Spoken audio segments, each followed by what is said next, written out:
Hi everyone, welcome to today's webinar, which is introducing the Sensory Processing Measure 2nd edition, or SPM-2, and also the SPM-2 Quick Tips. So it's been a bit of a long time coming, so I'm quite excited to tell you all about these two tools today. As always, I'd like to start with a little bit of a poll just so that we can all get to know each other a little bit better. So the first question that I would like you to respond to is, what is your professional background? I'm thinking a lot of us are going to be OTs, but we might have some other people there as well. So if you can just take a minute to vote, and we'll have a look and see who is listening in today.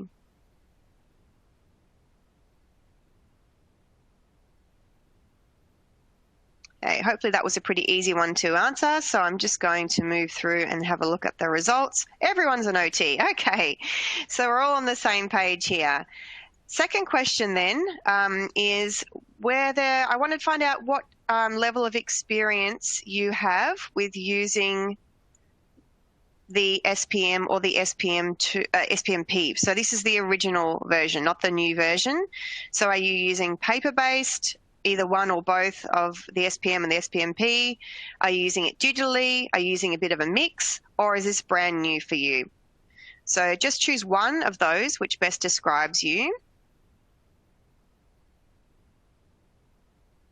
We'll just give people about 5 more seconds. Again, it should be a reasonably easy question to answer, just so we can get a sense of how familiar everyone is with the basic structure of the tool.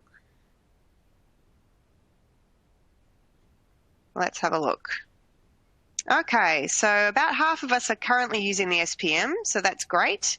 And then the next biggest group have never used the SPM or the SPM-P, so just over a quarter of us.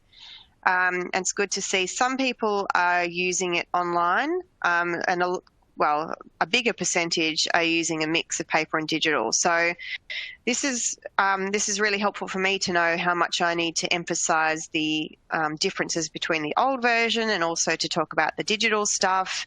And of course, as April mentioned, any questions that occur to you as you go through, just feel free to type them into the Q&A, and hopefully we'll have time to get to them at the end. All right, so let's talk about the basics of the test. And if you've already used the test before, this is all going to be pretty old hat to you. But we obviously had the sensory processing measure that was published in 2007, and then the preschool version of the same test in 2010. It's the same authors who've now produced the SPM-2, which is a revision and also an age expansion of those tests. So they're all OTs based in the US. And so they've change the age range of the test all the way down to 4 months and up to 87 years. As with before, we have caregiver and teacher rating scales, but we now also have the addition of some self-rating scales in the adolescent and adult groups, as well as a self-rating scale for caregivers of toddlers. As with the previous edition, this is all anchored in Ayres SI theory. It's got a strong theoretical base in Ayres SI. And as with the previous edition, you can choose either paper forms or digital forms, or as some of you are doing, you might like to just do a little bit of each. As far as the quick tips go, the quick tips the original quick tips came out a little bit after the SPM. In this particular case with the SPM-2, they're releasing the revised quick tips alongside the test, which is why we're covering it today as well. So the idea of the quick tips, if you are not familiar with them, is that they're designed to be used in conjunction with the SPM-2 assessment, and they are a collection of strategies. This is how the authors describe them: a collection of strategies for integrating sensory-based activities into the fabric of an individual's everyday life. So there are a series of suggestions, tasks, and activities that are connected specifically to items on the SPM-2 assessment tool, and they draw on Ayres SI and other sensory processing techniques or methods. And they could be suggestions for the parents, for teachers, other people working with a child, or even for the person themselves to implement. So we're going to talk about the quick tips further down in the webinar. Let's focus on the SPM-2 itself for now. So the SPM-2 forms, we obviously had previously just preschool and school age. So now we have a new infant and toddler form, which is from 4 to 30 months. And within that, there are 2 age bands. So there's the infant, which is 4 to 9 months, and toddler, which is 10 to 30 months.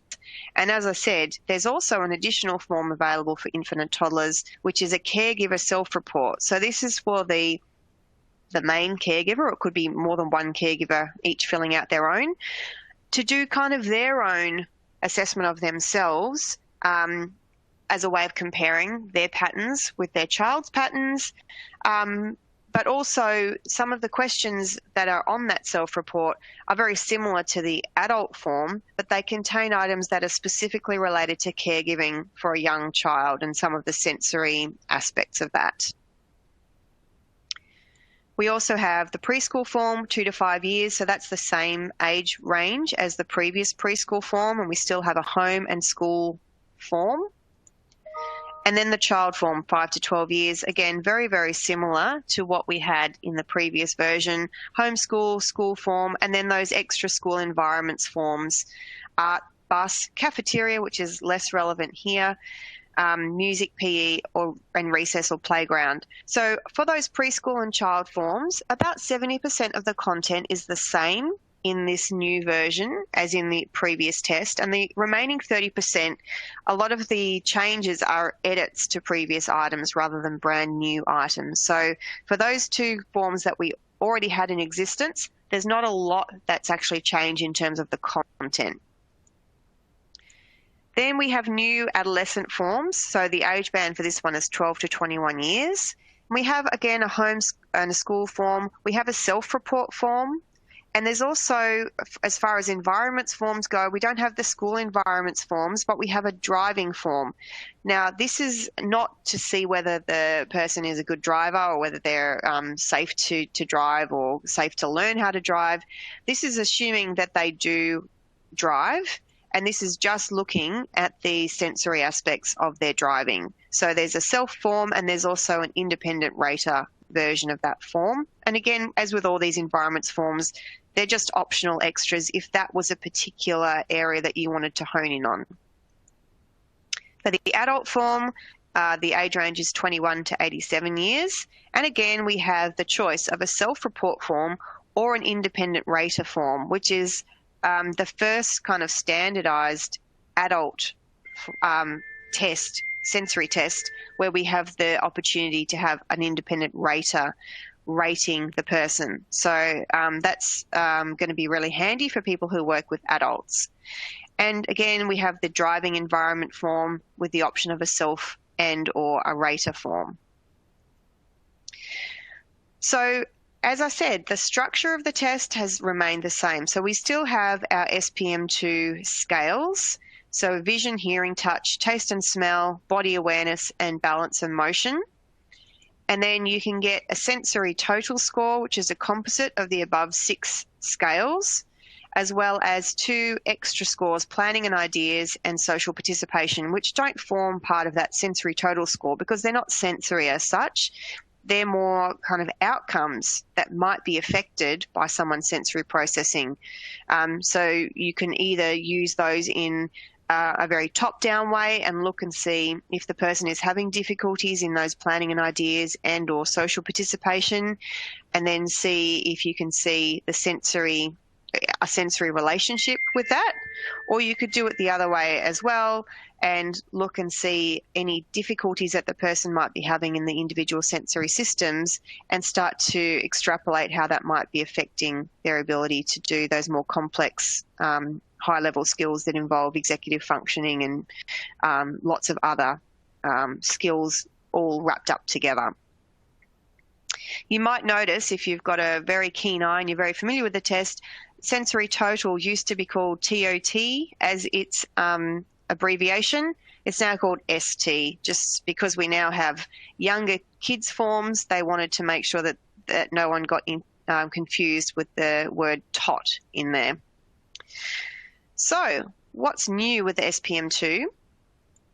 So they've taken out any double negatives that were in there, which is some of that tweaking that I mentioned with the items.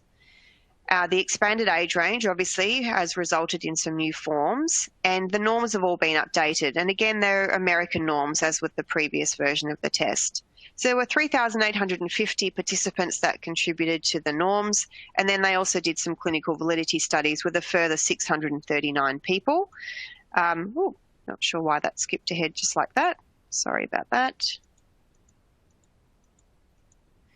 So the people in the clinical validity studies included people with autism spectrum disorders, speech and language difficulties, intellectual disability, lots of other diagnostic groups that are very typically known to have sensory processing differences as part and parcel.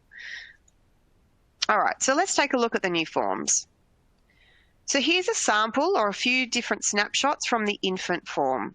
So you can see, as with the previous scale, we have a 4-point rating scale from never through to always.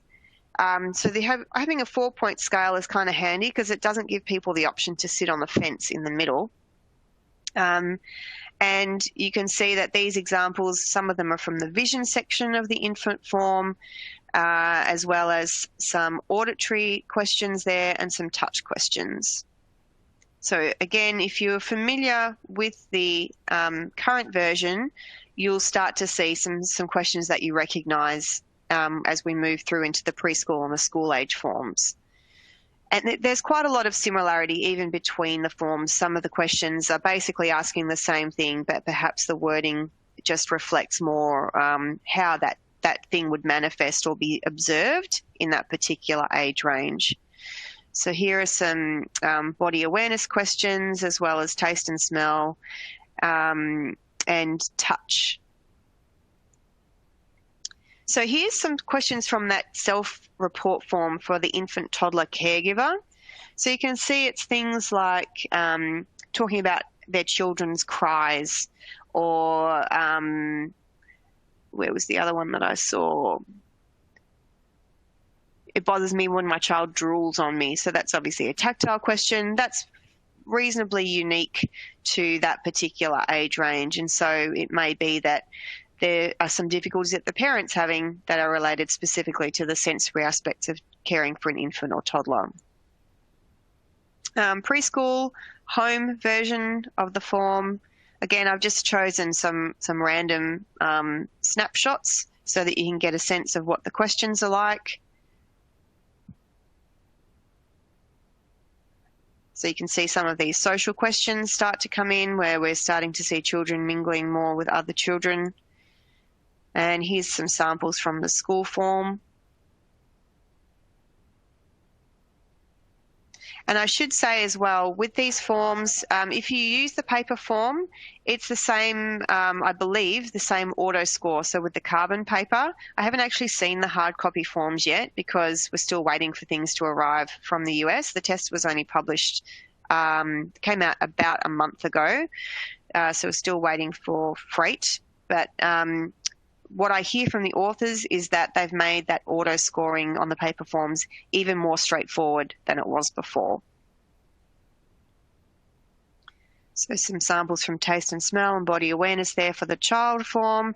And I also decided to show you some of the planning and ideas and social ones, just because the child home form probably is the most used form. So I thought we'd have the most likelihood that most of the people who are watching today would be most interested in that form. And the school form as well. So this is the 5 to 12 year age range. And you can see that they're also in colour now, so we have different colour codings for the different forms, whereas the previous forms were all black and white for the SPM, and even the SPM-P, there wasn't a lot of colour there. So here's some snapshots of the different school environments forms. So I've just taken a few samples from each of them. You can probably start to see which ones they relate to. So the top ones are from the art. Then we have the bus. I didn't use cafeteria because I didn't think that would be overly relevant. Music is the purple one there. PE. And then playground and recess time is the yellow ones. So we have 15 items on the school environment forms. And I should also tell you that there are 80 items on all of the other main forms. So there was a variation in the number on the home and school and preschool forms, so they all now have 80. Now here are some questions from the adolescent home form. So some of the questions are going to stay pretty much the same across all the forms. Again, some of them have been tweaked to reflect more what a person in that age range is likely to be doing in their life.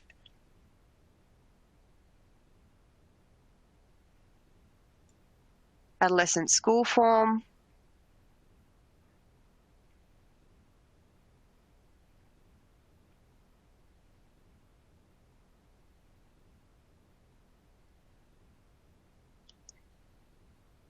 And then here's an example of the adolescent self-report form.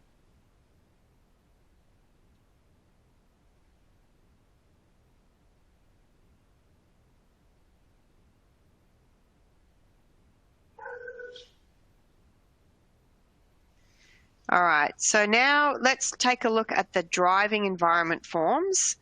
So as I said, these are, if the person is driving, it's not to do any sort of screening for their ability to drive, it's if they're already driving. Now, one of the things that I picked up pretty much straight away when I started looking at these forms was that they are very American. So obviously in America, they drive on the opposite side of the road to us here in Australia. And so there are some questions that might be a little bit more problematic. So making left turns, for example, involves crossing traffic in the US. So the equivalent here would be a right turn. So you may have to make a few modifications to these driving forms if you're going to use them.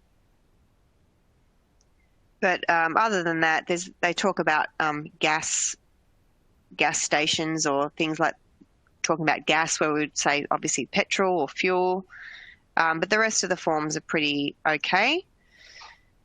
Here's the adult self-report form.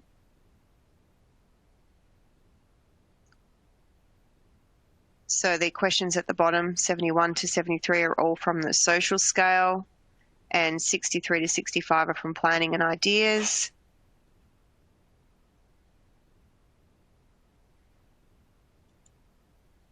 The adult rater report form, which is probably, again, of quite a lot of interest to people who have been waiting for an adult assessment that can be completed by somebody else on behalf of the person.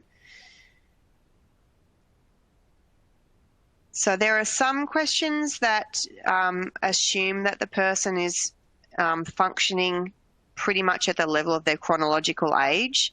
For example, using too much pressure for a task such as pressing too hard on a keyboard. But quite a lot of the questions on there could be applied to someone who is functioning much lower as well. And we have the same issue on the adult driving environment forms, where we have this reference to left turns. So just be mindful of that if you're going to use those.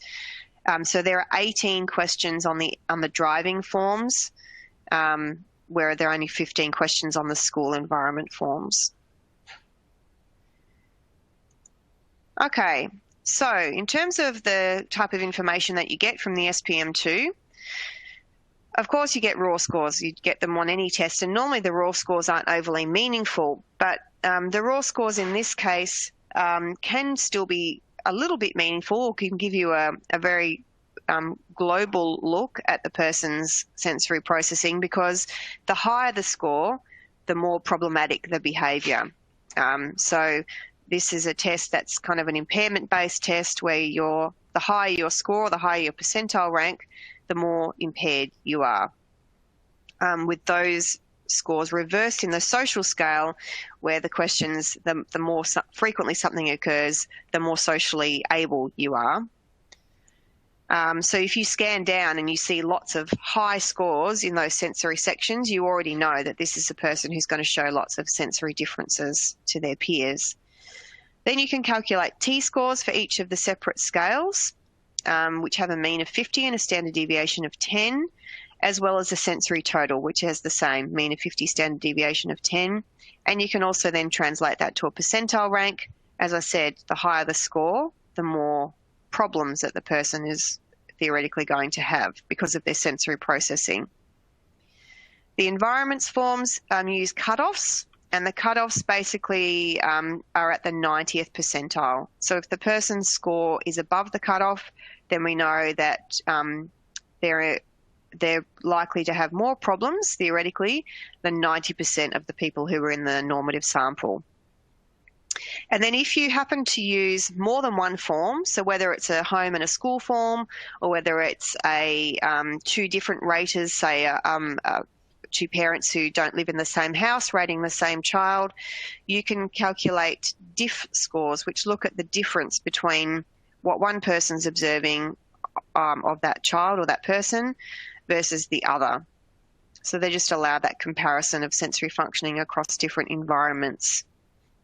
Oh, sorry, I don't know why that's doing that. So here's just a little table that shows you the interpretive ranges.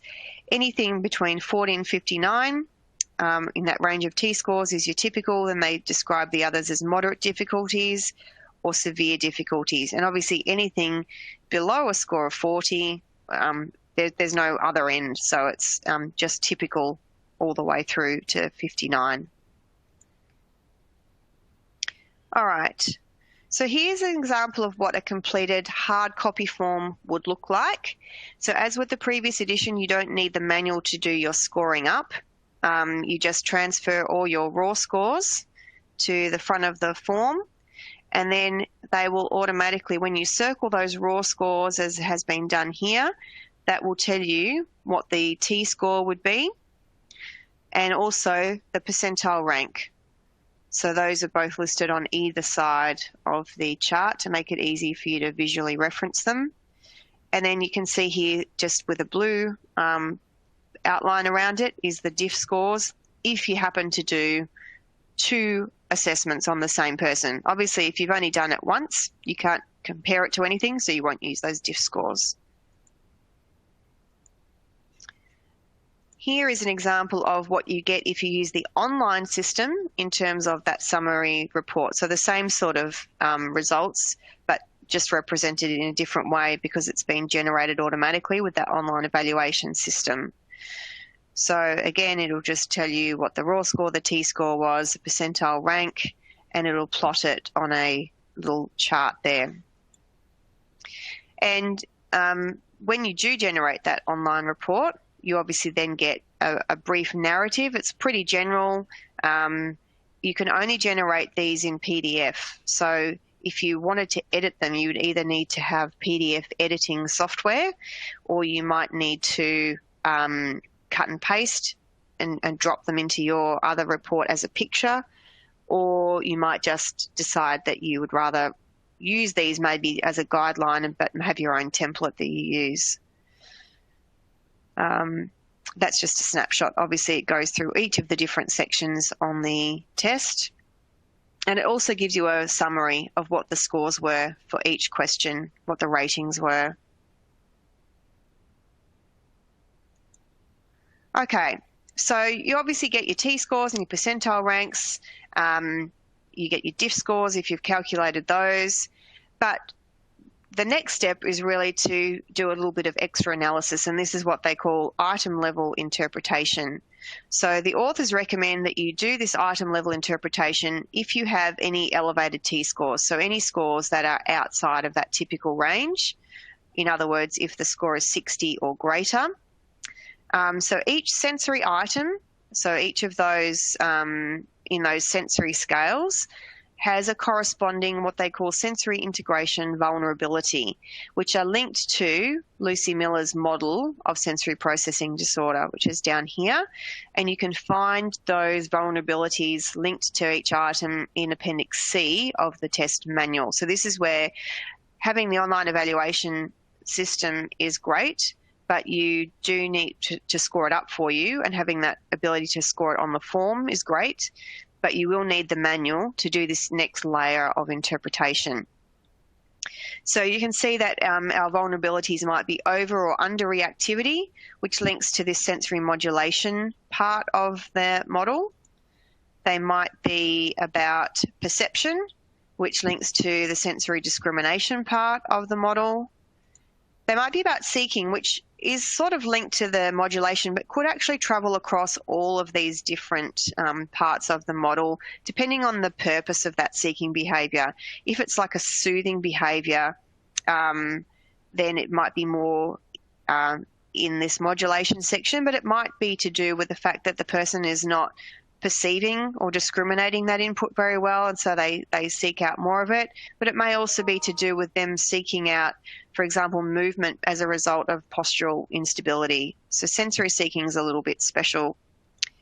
And then obviously items that are marked oculomotor and postural control or praxis are linked to this sensory-based motor part of the model. So some principles of use of this test is that obviously it's intended to identify people who have sensory integration and processing difficulties, but the authors do note that they don't recommend that you use this test in isolation. Obviously you need to combine it with other data, whether that's standardised or non-standardised measures that you've used. And they do recommend that you use the forms together as an integrated system. So, for example, having the opportunity to have a home and a school form and the school environments forms gives us a really comprehensive look at sensory processing across different environments. However, those environments forms, the school environments and the driving environments forms, were not designed to be used by themselves. So the other forms could be used alone if you felt that that was clinically what you wanted to do, but I wouldn't use the environments forms by themselves. Now, a note that is mentioned a couple of times through the manual is that in order to use those sensory integration vulnerabilities, that item level analysis, which is like the next level of analysis after the scores, the authors do stress that you need someone who's either got training in SI or is under the supervision of someone else who has a background in sensory integration and processing to really be skillful in using those sensory integration vulnerabilities. Obviously, you need to understand what those terms mean in the first place, but you also need to understand the way that they can interact with each other. So, for example, many items that have a particular vulnerability allocated to them may also be related to other vulnerabilities that are secondary ones. So like I was saying before, you might see that this item that this person's got a high score on is a seeking item, but you need to also be able to understand the linkage and be able to think, well, is this person seeking because of an overreactivity issue in a different sensory system, and this is their way of trying to kind of calm themselves or self-regulate. So you do need to have a background in this stuff to use this test in a really skillful way. Just a quick word about the psychometric properties of the test. So as you would expect, and this is a reputable publisher, WPS, they wouldn't have published it if it didn't have adequate psychometric properties. So they looked at a number of different variables which are all outlined in the test manual. Internal consistency, so these come under reliability. So internal consistency and test-retest reliability were both above 0.9 for almost all the scales of the sensory total, which are obviously based on the most data rather than the individual sensory scales, and above 0.7 for most of the other scales. So for the individual, like hearing, touch, body awareness, etc. There were a couple that was slightly below 0.7, which is 0.7 is considered to be acceptable. 0.8 and above is good. There are a couple that were below 0.7 in the infant and toddler scale, and I think the authors they do mention it in the manual. They attribute it to the degree of variability in young children who are that young. They also looked at inter-rater reliability, and they found that there was an acceptable level of correlation between the scores when two different people rated the same person. They did some factor analysis to support the validity of those subscales as their own individual constructs. They also did some convergent studies, and if some of you might use the sensory profile or the sensory profile 2 and the adult sensory profile in conjunction with the SPM, or maybe you're currently using those but you're thinking about the SPM, they did some convergent studies and they found expected levels of correlation. So obviously some scales correlate higher than others because they're literally measuring like for like. So, for example, hearing and hearing. Others, it's a bit more combined. So like the planning and ideas, for example, has less of a correlation because there isn't a planning and ideas section on the sensory profile. And obviously there's no social section on the sensory profile either.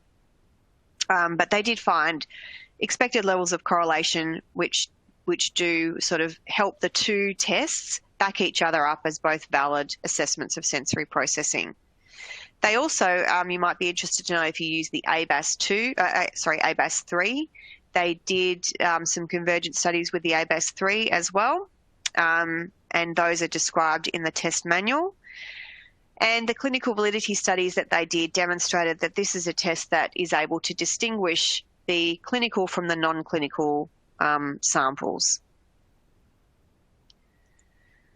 All right, I got a bit carried away with this using the word quick here, so I'm sorry about this. Let's have a quick word about the quick tips. And again, we're going to start with a quick poll.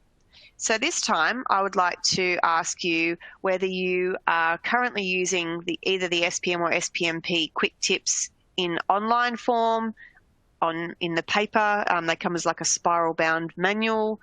If you have heard of the quick tips but you've never used them, or if this is completely brand new to you and you had never even heard of the quick tips before the webinar.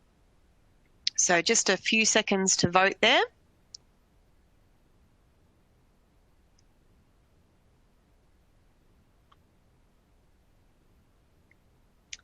All right, let's have a look at the results. Very interesting. So not many of us at all are familiar with the quick tips. No one's using it online, which is really interesting. And the majority of us had never even heard of quick tips. So the quick tips have been around, as I said, since almost since the test was published. But certainly my feeling was that there would be a lot of people who either knew of them but hadn't used them or didn't know anything about them. So good to see that our poll has confirmed that. In putting together this webinar, I obviously had quite an in-depth look at the quick tips, and I'm hoping that you'll feel a little bit more excited about them once you've learned about what they're for and what they can do. So currently we have quick tips options for the preschool and the child forms of the SPM-2. I'm guessing because they already had quick tips available for that age group from the previous edition of the test, and so they were fairly easy to modify. But there are more age ranges to come. And I think the infant toddler quick tips, from what I can gather from hearing the authors speak about this, the infant toddler quick tips are going to even be a little bit more not clinically useful, because they're all clinically useful, but they're going to provide even more assistance, I think. So we'll just have to keep our eyes peeled for when those are released. But basically, as I said before, quick tips are a series of suggestions or ideas based on one or more of 7 different objectives. So that might be to improve sensory motor functions, education, self-advocacy and empowerment, looking at adaptations and accommodations, using cognitive or behavioural strategies, acquiring new skills, or addressing the sensory integration and sensory processing patterns of others that are related to that person. What the quick tips is not, obviously it's not a substitute for AIR's sensory integration, although it draws on the foundations of that in formulating those recommendations. It's not just a recipe book where you just, it's not a cookie cutter approach where you just say, oh, okay, well, if your score is this, then you do this, this, and this. It's basically a series of suggestions or even conversation starters. So Diana Henry, who authors the Quick Tips, who's also one of the authors of the SPM-2, and who's known to probably many of you for her work with sensory processing, she describes it like a sensory buffet. So it's certainly not a rigid sensory diet, but it's more like a buffet where you've got a series of different suggestions and ideas or things to think about that you can literally pick and choose from, like a buffet. And it's certainly not any complete intervention plan by itself either.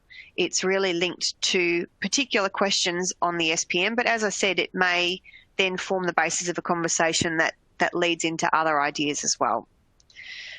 It's definitely not a replacement for additional services, either OT services or others, and it's not intended to be used without the assistance or without the guidance of someone who's skilled in this area. So you wouldn't just hand this booklet off to someone who didn't have any background in sensory processing and say, well, here you go, everything you need is in here.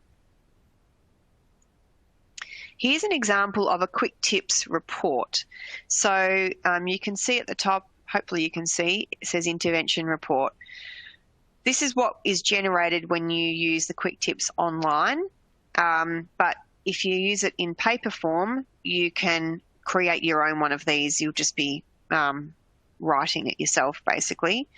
So you can see that it talks about the area from the test that's involved and the item number. So the idea is with the Quick Tips, if the person has got a high score, like a 3 or a 4, remembering that I said from the raw score perspective, the higher the score, the more likely it is to indicate difficulties. You would look at the items where that person has received those higher scores, and you would probably use the Quick Tips more so for those items than any other. And then it talks about what the vulnerability is, which objective we're talking about from those 1 to 7 objectives. So it might be a combination of education, empowerment, and combining with sensory motor, improving sensory motor functioning. And then each Quick Tip has a number. I'm not sure why we need to put that in the report, but it's there. And then there's the actual Quick Tip itself. And there's a whole rating, like a record form that can go alongside this where you can then keep track of how those strategies were implemented, how often, and that kind of stuff. Here's one that's related to one of the school environments forms, the bus form. So let's say you had a specific goal or a specific issue that was occurring on the school bus, and you wanted to look at that school environments form and then base your intervention on that. So each of those sensory SPM-2 forms has its own Quick Tips counterpart. So I'm not sure if you can read that. It's pretty small, but it gives you an idea of what is generated. So in terms of the online evaluation system, you will generate this after you've generated the SPM-2 report.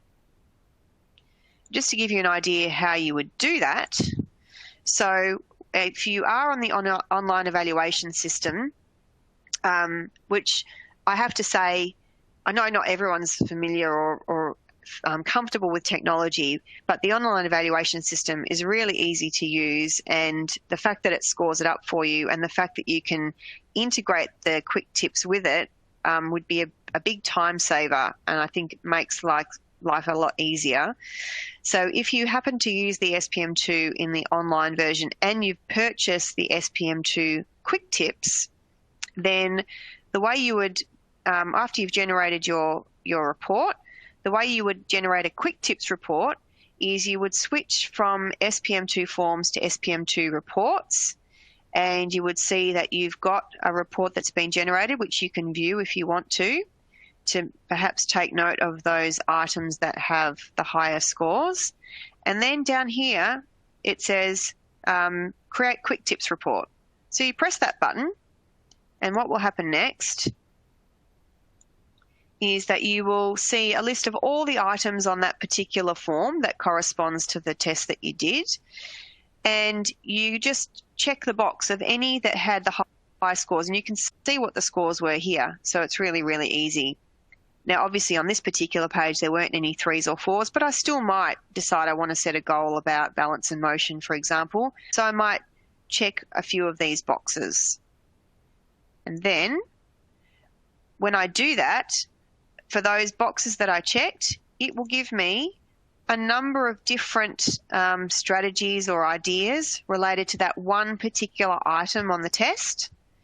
And then I can choose to check those boxes, and it will include the ones that I've checked into my report. So that's how those reports that I showed you, that's how they are created in the online evaluation system. So having it all online makes it very easy because you can see it just connects, and it's just a case of literally clicking boxes to generate that report very, very easily.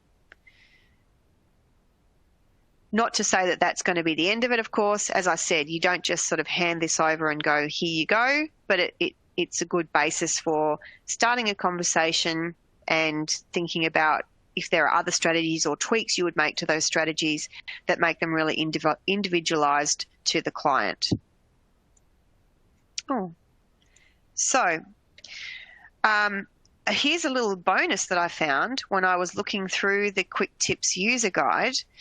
There are 2 bonuses. One is that Diana Henry, who, as I said, authors the Quick Tips, has provided 2 sample report structures or formats for reporting on the SPM-2. So this is a question that I get a lot from people. Do you have a template? Do you have any idea how I can report on either the sensory profile or the sensory processing measure? Now, there's no one right method, and certainly for both the sensory profile and the SPM, the reports that you get in the online systems, whilst handy, are probably not something that you want to just hand straight over to anyone. They do probably require some individualization. However, what Diana Henry has said with these 2 report templates that she's included in the Quick Tips manual is you might use this as a jumping off point to give you an idea of 2 different ways that you could structure the report. So that's quite nice to have that. And then there's also a whole therapy resources section where she lists things by product, service, there's suppliers of clothing, apps, books, and where to get them all from. So it's nice to have a nice, concise little summary. And these are all things that have been referred to in those Quick Tips. So if the Quick Tips refers to a particular kind of tea stool, for example, to sit on, then there will be an entry in that resource section of where you can buy those stools from. So it's a really handy resource in itself. So next question is, yes, I'm sold on the SPM-2 and the Quick Tips. How do I get it? Obviously, you can order on our website, pearsonclinical.com.au, or any of the other ways you order. But some key facts about this are that it's a user level B. So if everyone on this call is an occupational therapist, then we're all user level Bs. But other people who can buy user level B tools are psychologists, physiotherapists, speech pathologists. Then there might be other professionals that, depending on what sort of training they've done, might also be user level Bs. But as I said before, there is an expectation that if you do use this test, that you do have some extra knowledge about sensory processing, even if you're an OT or even if you're at that user level B, that you have done some further training or some reading, or you've got someone who can guide you through this because of the relationship with those sensory integration concepts. So we know that we have digital and paper options available. So make sure if you are buying off the website that you're buying the bit that you want and you're not inadvertently buying paper when you want a digital, or vice versa. Now, there are individual age band kits. So, for example, there is a preschool kit which will give you the manual. Obviously, it's the same manual SPM-2 manual covers all of the forms, so that's really handy. But the kits will give you the manual. They will give you a certain number of the usages, whether that's a paper form or an online usage. And in the case of the preschool and the child, the kit will also give you the quick tips that's appropriate to that age range. Because we don't have quick tips for the other age ranges, those kits don't contain them as yet. So you can do it that way. You can buy a kit, or you can mix and match. So you could buy the manual, again in digital or hard copy form, and then you could choose to buy the quick tips as a separate item. And if you want to buy online usages, they come in bundles of 5. So if you want to buy infant toddler, you're going to be buying 5 infant toddler. It's a little bit different to the sensory profile, which is where you buy them literally 1 at a time. And if you're buying paper forms, they come in packs of 25. So one of the other nice things about online is that you've got a lot more flexibility. You don't have to commit to 25 of the same type of form. You might decide to buy the manual, and then you might decide to buy 5 child home, 5 child school, 5 adolescent school, and 5 adult self-report. And you can do all of those and have access to all those tools with a relatively low outlay, as opposed to buying paper forms where you're going to be buying packets of 25 and it ends up being hundreds and hundreds of dollars. So I think that is everything that I had planned to tell you about the SPM-2 and the quick tips. So I'm going to give you time. We've got just over 10 minutes for questions if there are any. I'm just going to have a look and see what questions have come in so far already. Okay, so we have, for the online SPM forms are usually purchased through WPS. How does it work to buy through Pearson's for activation codes? So it works exactly the same way. If you're buying the usages from Pearson, you'll still be sent activation codes as you would through WPS, and you just activate them in your online evaluation system account as you would any other way. So they're not going to show up in your account straight away the way Q Global usages do. You have to actually activate them. Kobe's asked, do you need to be AIRS SI trained to use the SPM-2? So obviously that question came in a while ago, and we've had that discussion, but I think if you're not AIRS SI trained, because I know a lot of people aren't, and it's not easy to get access to that training, at least have done some other training about sensory processing. Ideally have someone you can bounce ideas off who does have the training, or have done a good amount of reading about it and feel relatively comfortable with the terminology and the concepts. And that's really specifically if you want to use those sensory integration vulnerabilities, because they are the ones that use that terminology. Okay, so Annie said, where can you get them from? They aren't on the webpage. So they should be on pearsonclinical.com.au if you look at Sensory Processing Measure 2. I was there just the other day, so I know that they're there.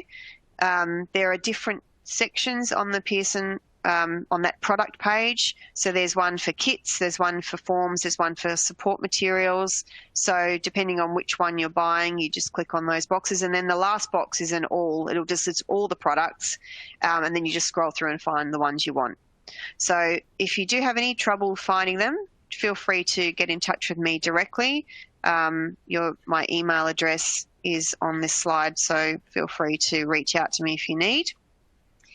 Okay, so Hayley has asked, will the quick Q-tips be available on Q Global? So let's just make sure that we understand there's a difference between Q Global, which is the Pearson system that the sensory profile is on, and the WPS online evaluation system. So the sensory processing measure is not published by Pearson. We are a distributor for it in Australia because WPS don't have an office in Australia. And so this is, because this is published by WPS, the online version is on the WPS online evaluation system platform. So yes, the quick tips are available on that same platform, the same one that you would administer the SPM on, but not on Q Global. Okay, we've got question about the price of the quick tips. It's a good question. I don't actually know how much they are, but they are on the website. I try not to talk about pricing too much in these webinars because sometimes they are in the archive for several years and the pricing might change. And also we do have people logging in from different countries where obviously the pricing is different. However, the next question, is there a cost per quick tips report as there is with the forms, or is it included once you buy the online manual and the assessment forms? I can answer that. Once you've bought that quick tips, you have unlimited access to it. So you don't then pay again per report that you generate. So that's another nice feature of it. Once you've got it forever. Now, Anya has asked, where are the therapy resource supplies based? That I assume you mean the ones that are listed in the Quick Tips manual. I would say the majority of them probably are based in the US. I know I saw one of them that was Amazon, so I know that they ship globally. But yes, they are. It does have a US slant to it, but some of them are things like apps, which obviously you can buy anywhere in the world. Okay, let's just see if there are other questions. Are there references available? So there are references in the manuals, the Quick Tips manual and the SPM-2 manual. They contain references. As far as any other published papers about the SPM-2, given that it's so new, we don't have anything else as yet, but it's always a possibility for research. Let's see, we've got tons and tons of questions here, so I'm going to get through as many as I can in the time we have left. Do the Quick Tips come in bundles? So I think we've answered that already. The Quick Tips is a one-off thing that you buy and then you have access to it. It says on the website everything is out of stock. Yes, good point. So anything that's in paper form is currently out of stock because we're still waiting for freight to arrive from the US. So digital things are in stock and we can supply them. I'm not sure when we're expecting our freight to arrive from the US. Unfortunately, because of COVID, everything has to come by sea rather than air. Everything's taking longer than it normally would. So if you are desperate to use it immediately, then use digital. If you really want to hold out for paper, it's probably, I'd say, going to be at least another month.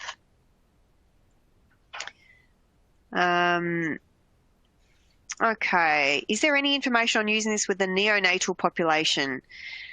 So I love the idea of using it with neonates as well, but the youngest age is 4 months. So if you work in NICU, it's possibly not going to be that relevant to be able to use those age norms. I think it's a great research project to look at sensory processing in neonates, but it's not really covered in the SPM-2 at this point. Okay, can the online forms be saved by the user or are they saved to a cloud system?